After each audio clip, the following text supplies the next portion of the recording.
सभी दर्शकों को मेरा नमस्कार।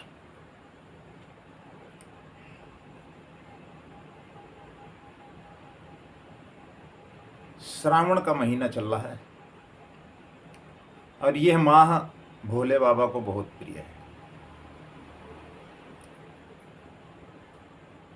जहां एक तरफ ये माह भोले बाबा को प्रिय है, वहीं इस माह के जो सोमवार हैं वो अत्यंत प्रिय है।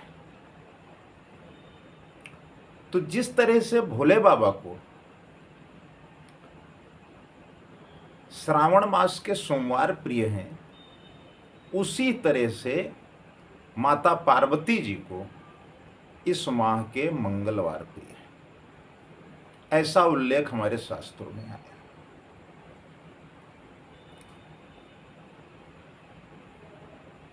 हरियाली तीज का व्रत हमारी माताओं और बहनों के लिए बहुत ही महत्वपूर्ण एक व्रत है। निर्जला व्रत रहता है और अगर निर्जला व्रत रखने में हम सक्षम नहीं हैं तो फलाहार करके भी व्रत को रख सकते हैं। इसके बारे में हम एक वीडियो के माध्यम से आपको जानकारी उपलब्ध करा चुके हैं कि हरियाली तीज का व्रत कब है, उसका शुभ मुहूर्त क्या है और व्रत करने के तरीके क्या हैं। आपने देखा होगा, हमारे साथ आप जुड़े हैं। अब एक महत्वपूर्ण विषय यह है कि जो हमारी बहनें पहली बार इस व्रत को रखने जा रही हैं, उनके लिए क्या कुछ अनिवार्य है और उन्हें किन बातों का विशेष तौर पर ख्याल रखना है। हमारे सनातन धर्म में व्रत का बड़ा महत्व है। तो जो हमारी सुहागवती महिलाएं व्रत रखती हैं, माताएं बहनें व्रत रखती हैं, वो तो पति की लंबी दीर्घायु के लिए, सुख समृद्धि के लिए इस व्रत को उपवास को करती हैं।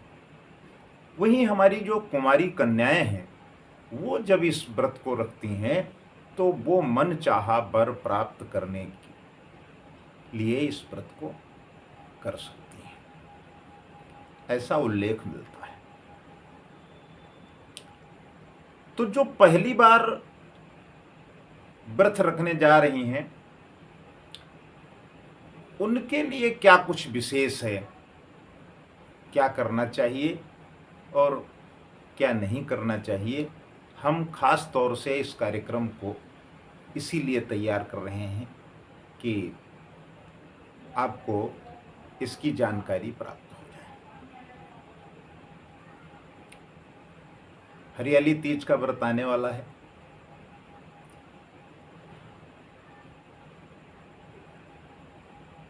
तो जो धार्मिक मान्यता है हमारी, उसके हिसाब से हरियाली तीज का व्रत जो है वो उसमें हरे वस्त्रों के प्रयोग का बड़ा महत्व है। वैसे हमारी माताएं बहनें ये परंपरागत उनको जानकारी है कि श्रावण के महीने में वो अपने दैनिक उपयोग में, अपने श्रृंगार में हरी चीज का अधिक इस्तेमाल करती है। ऐसी हमारी पूर्वोत्तर मान्यता है। और चूंकि हमारे यहाँ का ये सिद्धांत है कि परंपरा अनुसार हमारी जो बुजुर्ग माताएं हैं वो अपनी बहू बेटियों को इस बात की जानकारी देती रहती हैं समय समय पर, और उसी के अनुसार हमारी संस्कृति और सभ्यता का संचालन होता है।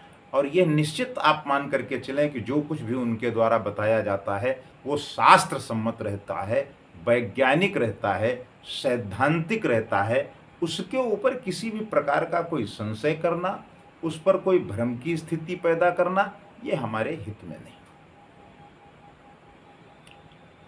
आप पहली बार हरियाली तीज का व्रत रख रहे हैं तो कुछ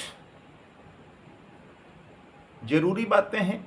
यद्यपि हो सकता है कि जो हम आपको बताना चाहते हैं वो आपके संज्ञान में हो, लेकिन फिर भी मेरा ये दायित्व बनता है कि जब हम आपको जानकारी देते रहते हैं तो इस बात की भी जानकारी आपको उपलब्ध कराई जाए कि क्या कुछ इसमें आपके लिए खास रहने वाला है, जो हमारी बहनें प्रथम बार इस व्रत को करने जा रही हैं।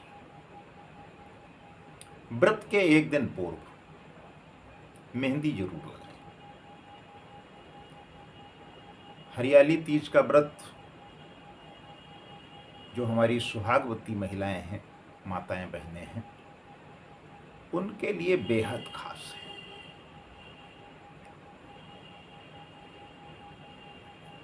और व्रत में आपको 16 श्रृंगार करके इस व्रत का पूजन करना चाहिए, ऐसा उल्लेख है, ऐसा विधान है। चूंकि माता पार्वती जी को बहुत प्रिय है श्रृंगार करके जो लोग उनका पूजन करते हैं, उनको मनचाहा वरदान प्राप्त होता है, इच्छा फल का वरदान प्राप्त होता है और विवाहित महिलाओं के लिए बहुत महत्वपूर्ण है, क्योंकि यह उनके वैवाहिक जीवन का प्रतीक है। क्या? मेहंदी और श्रृंगार। ये बहुत ही आवश्यक है इस व्रत में। पूर्व में भी मैं इस बात को कह चुका हूं, इसका उल्लेख कर चुका हूं, लेकिन फिर एक बार आपको एक जानकारी देते हैं कि हरे रंग के वस्त्र जरूर पहने। श्रावण मास के शुक्ल पक्ष की तृतीया को हरियाली तीज का व्रत आता है और इस दिन माता पार्वती जी की पूजा की जाती है। हरियाली तीज व्रत जीवन में उर्वरता, समृद्धि का प्रतीक माना जाता है।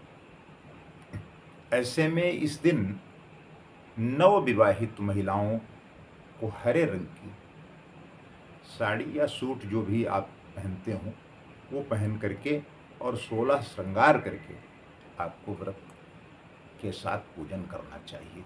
अब ये हो सकता है कि यथाशक्ति तथा भक्ति आप निर्जला व्रत न कर सकें तो फलाहार ले सकते हैं, इसके लिए कोई बहुत निषेध नहीं है। उसके बाद आपको क्या करना है कि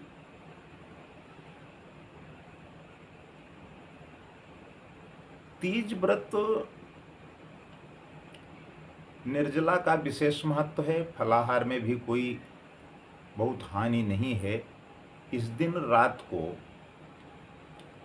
चंद्रमा के पूजन करने का भी विधान है। उनको अर्घ देने के बाद अगर व्रत खोला जाए तो विशेष लाभ प्राप्त होता है, ऐसा उल्लेख मिलता है, ऐसा शास्त्रों में दिया गया है। आप ये कह सकते हैं कि क्या 16 श्रृंगार करना आवश्यक है? हाँ, ये आवश्यक है। माता पार्वती को स्त्रीत्व और सुहाग की देवी माना गया है और 16 श्रृंगार को उनका प्रतीक माना गया है। हरियाली तीज पर जब हम माता पार्वती की पूजा करते हैं और 16 श्रृंगार करके पूजन किया जाता है तो हमारे जीवन में सुख और समृद्धि का प्रादुर्भाव होता है, सुख समृद्धि आती है। और प्रयास ये करें कि हरियाली तीज व्रत की कथा जरूर सुने, इससे आपके जीवन में सुखद और संपन्नता आती है। और माँ पार्वती, भोले बाबा आपको अखंड सौभाग्य का वरदान देते हैं और आपका वैवाहिक जीवन मंगलमय होता है। इसके साथ साथ सुहाग का जो सामान है वो भी आपको पूजन में शामिल करने के बाद उसे दान करना चाहिए और रात्रि को चंद्रमा का अर्घ दें और पति के लंबी आयु की कामना करें। तो इससे आपके जीवन में सुख समृद्धि आएगी और हमारी जो कुमारिकाएं हैं उनको मन चाहे वर की प्राप्ति होगी, ऐसा हमारे शास्त्रों का मत है। तो आपको ढेर सारी शुभकामनाएं हरियाली तीज की, और आप सब लोग व्रत रखें और भगवान भोलेनाथ आपको सुखी और संपन्न रखें, ऐसी मेरी कामना।